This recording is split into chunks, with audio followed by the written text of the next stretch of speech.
अस्सलाम वालेकुम my YouTube family, कैसे हम सब लोग। आई होप आप सब ठीक होंगे, खुश होंगे, मज़े में होंगे जी। तो आपने डिस्क्लेमर देख लिया होगा कि ऐसी क्या चीज़ है जो एक प्रॉब्लम सारे सोल्यूशंस का, एक्नी हो, वाइट हेड्स हो, ब्लैक हेड्स हो, इवन स्किन हो, मेलाज्मा हो, और अगर आपकी स्किन के ऊपर लाइक पैचेस आ जाते हैं और समझ नहीं आता कि ये सारी वजूहात किस वजह से हैं। तो आज इस वीडियो में आपको सारे क्वेश्चंस के आंसर मिलने वाले हैं। फर्स्ट ऑफ ऑल के स्किन के ऊपर ब्रेकआउट्स क्या होते हैं, आपको पता होना चाहिए। कॉमिडॉन्स, वाइट हेड क्या होते हैं, एक्नी क्या होती है, ब्लैक हेड्स क्या होते हैं। ठीक है, सबसे पहले हम बात करेंगे, बहुत सारी आपको यूट्यूब वीडियोस मिल जाएंगी, तो इतना कोई इतना कोई बात नहीं है कि मैं आपको बहुत ज़्यादा एक्सप्लेन करूँ, लेकिन मैं आपको छोटी छोटी चीज़ों में एक्सप्लेन करने वाली हूँ। नंबर फर्स्ट पे कि एक्नी जो होती है वो स्पेयर फॉर्म होती है, कॉमिडॉन्स होते हैं, वाइट हेड्स होते हैं या बम्प्स होते हैं, वो बहुत माइनर सी फॉर्म होते हैं और उसके बाद ही वाइट हेड्स बनते हैं, फिर वो ब्लैक हेड्स में कन्वर्ट होता है और उसके बाद वो एक्नी में कन्वर्ट हो जाता है। ठीक है, सबसे फर्स्ट ऑफ ऑल की स्किन के ऊपर जब डर्ट हो जाती है, डस्ट आती है, डैमेज स्किन होती है, तो ये सारी चीज़ें मिलकर जो हमारे पोर्स होते हैं, आप लोगों की स्किन के जो पोर्स होते हैं उसके अंदर इकट्ठे हो जाते हैं। इकट्ठे होंगे तो वहाँ पे क्लॉग कर देगा, पोर को बंद कर देगा, जिसकी वजह से बम्प्स बनते हैं स्किन का। ये स्किन के अंदर पेनिट्रेट कर जाते हैं और फॉलिकल्स के अंदर पेनिट्रेट कर जाते हैं, जहाँ से हेयर निकल रहे होते हैं आपके फेस के, और बस ये white heads and black heads में कन्वर्ट हो जाते हैं। ठीक है, ये लाइक एक प्रोसीजर होता है और आपकी स्किन जो होती है वो बिल्कुल क्लॉग हो जाता है। पोर क्लॉग हो गया, पोर बंद हो गया, उसके ऊपर रेडिश सा हो जाता है, पस पड़ जाती है और वो एक्नी में कन्वर्ट हो जाते हैं।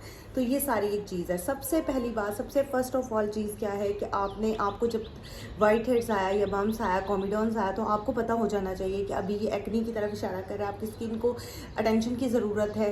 अच्छा, कॉमिडॉन्स आते हैं, बम्प्स बनते हैं स्किन के ऊपर, ये छोटे छोटे वाइट हेड्स बनते हैं, तो हम लोग नॉर्मल लेते हैं, इट्स ओके, ये रिमूव हो नहीं, वहीं पर ही आपको ये ज़रूर इंश्योर करवाना है कि अभी आपको आपकी स्किन को केयर की ज़रूरत है। वैसे तो क्वेश्चन आता है मेरे पास कि फेस वॉश आप किस एज से शुरू करना चाहिए।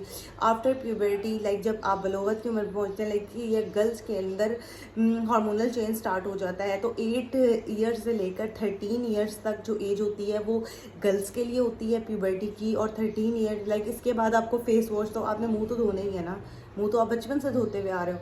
अभी पहले आप साबुन से धोते हुए आ रहे थे, अभी आपने कोई ऐसा फेस वॉश ले लेना है। गर्ल्स के लिए मैं बताऊंगी जो 13 साल की हैं वो डव का सोप यूज़ कर लेंगे यार, वो बेस्ट है, आपकी सारी डेड स्किन वगैरह रिमूव कर लेगा, क्योंकि जेंटल रखा जाता है, बहुत सॉफ्ट रखा जाता है। ऐसी कोई भी चीज़ यूज़ नहीं करनी जिसके अंदर जो मेडिकेटेड हो, इतनी सॉफ्ट स्किन पे, बच्चों वाली स्किन पे। लेकिन एक्नी है जिनके साथ, जो जिनकी एज ज़्यादा है या एक्नी है, उनके लिए मैं ये बताने लगी हूँ। ठीक है, तो बाकी जो बच्चियाँ हैं जो एक्नी अगर उनकी है, जिनकी एज कम है, तो वो डॉक्टर से पूछ कर करें। ठीक है जी, एज अ फार्मासिस्ट मैं कुछ आपको मेडिसिन क्रीम के बारे में बताऊंगी जो आपके लिए हेल्पफुल होगी बात। लेकिन मज़ीद के लिए आप कमेंट सेक्शन करिए, कमेंट में पूछिए, मुझसे पूछ लीजिए या अपने डर्माटोलॉजिस्ट से पूछ लीजिए, लेकिन पूछ के एज के हिसाब से, वेट के हिसाब से, आपकी हैबिट्स क्या हैं, फूड की क्या हैबिट्स हैं, बहुत कुछ होता है जिनको जानने के बाद ही हम लोग कुछ ना कुछ रिकमेंड कर सकते हैं। ठीक है, तो पहली चीज़ आ जाती है कि मैंने आपको एक्सप्लेन कर दिया कि फ़ेस वॉश आप कब यूज़ कर सकते हो, किस एज से यूज़ कर सकते हो। 8 साल से 13 साल से यूज़ कर सकते हो। लड़के जो होते हैं वो फ़ेस वॉश जो है 14 ईयर्स जब आपके हो गए तो आपने उसके बाद यूज़ कर लेना है। तो मतलब ये एज है कि आप उससे पहले आप लोग डव सॉप यूज़ कर लो, आप लोग कुछ भी face wash, mild face wash use कर लो, नीम फेस वॉश यूज़ कर लो। अगर एक्नी है तो वाइटनिंग फेस वॉश कोई भी लाइट सा लेके यूज़ कर लो। सिर्फ मकसद यह है कि स्किन के ऊपर से क्लीन हो जाए स्किन। ठीक है, क्योंकि क्लीन होना स्किन का बहुत ज़रूरी होता है, क्योंकि जितनी भी डैमेज होती हैं बाहर जाते हैं, जितना वो सब कुछ स्किन को डैमेज कर रहा होता है। ठीक है जी, ये सारी एक बात हो गई कंप्लीट। दूसरी चीज़ क्या हो जाती है, मैं आज आपके बारे में बात करने वाली हूँ कि अगर आपकी स्किन के ऊपर एक्नी है, लाइक बहुत ज़्यादा एक्टिव एक्नी है, तो आपने सिकोरेन क्रीम, ये बहुत अच्छी क्रीम है, आपको मेडिकल स्टोर से मिल जाएगी। इसके अंदर एजिलिक एसिड है जो कि लाइक दिस इस तरह की है, बायर की कंपनी की। आई एम फार्मासिस्ट, तो मुझे कंपनीज़ और ये चीज़ें मतलब ज़्यादा अच्छे से पता है। तो सिकोरेन क्रीम जो है ये आपकी स्किन को क्या करेगी, इवन करेगी अगर आपने इसे यूज़ करना है। अगर किसी की स्किन के ऊपर एक्नी है, ठीक है, तो आपने यहाँ पर अगर किसी की एक्नी है तो आपने इस क्रीम का एक थोड़ी सी क्रीम लेनी है और लेकर आपने अपनी स्किन के ऊपर उसको अप्लाई कर लेना है, ठीक है। जहाँ जहाँ पर एक्नी है या एक्नी के वो एक्नी ब्रेकआउट्स वगैरह हैं, वहाँ पर आपने अप्लाई कर लेनी है, उस एरिया पे अप्लाई कर लेनी है, पूरी स्किन के ऊपर अप्लाई नहीं करनी, जिस एरिया पे अप्लाई करनी है वहाँ पर अप्लाई कर लेनी है, ठीक है, सिकोरेंट क्रीम। तो दूसरी चीज़ क्या होगी कि अप्लाई तो हो गई, अभी होगा क्या, अभी आपको स्वेयर टिंगलिंग सेंसेशन होगी। स्वेयर टिंगलिंग सेंसेशन मीन कि आपको बहुत ज़्यादा पेन होगी, रेडनेस हो जाएगी, आपकी स्किन वहाँ से लाइक जैसे स्वेलिंग हो जाती है वो हो जाएगी, और लाइक ऐसी सेंसेशन जैसे जिसे कहते हैं ना कि बहुत चुभने वाली सेंसेशन होगी। तो डरने घबराने की कोई बात नहीं है, ये सारा कूल डाउन हो जाएगा। स्किन जो है वो जो इन्फ्लेमेशन थोड़ी सी हो जाएगी, वो सब ऐसा ऐसा ऐसा ऐसा अपनी जगह पर आ जाएगा। मेरी अपनी स्किन के ऊपर एक्ने हुई थी, और एक्ने की क्या वजह थी वो भी मैं आपको बता दूंगी। खैर, सिकोरेंट क्रीम इस तरह से यूज़ करनी है, मैंने आपको यूजेज बता दिया कि आपने दिन में 2 दफ़ा इसे यूज़ करना है।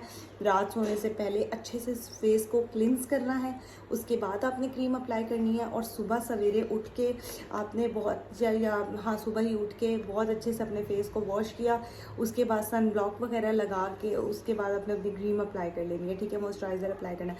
अच्छा जी, अब दूसरी बात ये हो गई कि आफ्टर जब आप ये लगा लोगे, सुबह जब आप उठोगे देखोगे तो आपने क्या देखोगे कि आपकी स्किन जो होती है वो ड्राई होगी, ठीक है, क्योंकि ऑब्वियसली एक क्रीम आपने अप्लाई की है।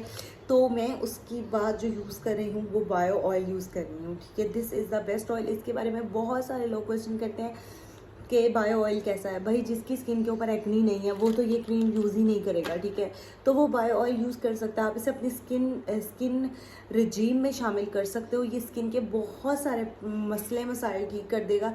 लाइक अगर स्किन बिल्कुल क्लियर है किसी की और उसको वैसे ही मसाज करना है या एक ग्लो चाहिए, तो वो ये ऑयल यूज़ करे, बिल्कुल करे, मेल फीमेल दोनों यूज़ कर सकते हैं। तो ये लोग क्लेम क्या करते हैं, ये लोग क्लेम कर रहे हैं कि ये स्कार्स और स्ट्रेच मार्क्स के लिए, specially scars and stretch marks product, कि आपकी स्किन के ऊपर जितने भी स्कार्स होते हैं उनको ख़त्म कर देगा, जितने भी स्ट्रेच लाइन लाइक रिंकल्स आ जाती हैं उनको ख़त्म करेगा। तो लाइक ये मेरे लिए तो बहुत बेस्ट है, तो मैं रिकमेंड करती हूँ, क्योंकि अगर आप इसे नाइट शेड्यूल में शामिल कर लेते हो तो ये बहुत ही अच्छा प्रोडक्ट है आपकी स्किन के। उसके बाद सिकोरेंट क्रीम के बाद आप मॉइस्चराइज़र लगा लो, अगर किसी के पास ये नहीं है। ये तो वैसे ये क्वेश्चन था जो टिकटॉक पर पूछते हैं लोग कि ये कैसा है, तो मैंने उनके जवाब दे दिया। एक क्वेश्चन ये वाला था कि फेस वॉश कब यूज़ करना चाहिए, उसका भी आंसर आ गया। उसके बाद बहुत सारे लोग क्वेश्चन करते हैं कि ये सारी बातें यहाँ फिनिश हो गई हैं, अब क्वेश्चन की बारी आ गई है। तो एक क्वेश्चन आता है कि मेरी बहुत ज़्यादा ड्राई स्किन है, मैं क्या करूँ, या क्लिनजिंग करूँ। ड्राई स्किन है, क्लिनजिंग करो, जितनी क्लिनजिंग सुबह शाम क्लिनजिंग, ओवर क्लिनजिंग तो नहीं करनी, लाइक सुबह शाम क्लिनजिंग इज़ द बेस्ट। आपकी स्किन जो है वो बिल्कुल क्लीन हो जाएगी। उसके बाद मॉइस्चराइज़र अप्लाई करो। और एक मिसकंसेप्ट है कि अगर हम क्लिनजिंग कर रहे हैं, जिनकी ऑयली स्किन है वो क्लिनजिंग ना करें। नहीं भाई, जिनकी ऑयली स्किन है वो भी क्लिनजिंग करें, जिनकी ड्राई स्किन है वो भी क्लिनजिंग करें। आई होप कि सारी बातें आपको, मतलब मेरी सारी बातें आपको समझ में आ गई होंगी। सिकोरेंट क्रीम को आपने किस तरह से यूज़ करना है, इसके क्या क्या लाइक कि बस एक एडवर्स इफेक्ट यही है कि वो टिंगलिंग सेंसेशन हो जाती है और स्वेलिंग हो जाती है, बस। उसके अलावा आप इसे स्किन केयर में 1-2 हफ्ते के बाद मुझे बताइए कि आपको इसका रिजल्ट कैसा मिला। I hope you like my video, और नेक्स्ट वीडियो में मिलेंगे, तब तक अपना ख्याल रखिएगा। अल्लाह हाफिज़।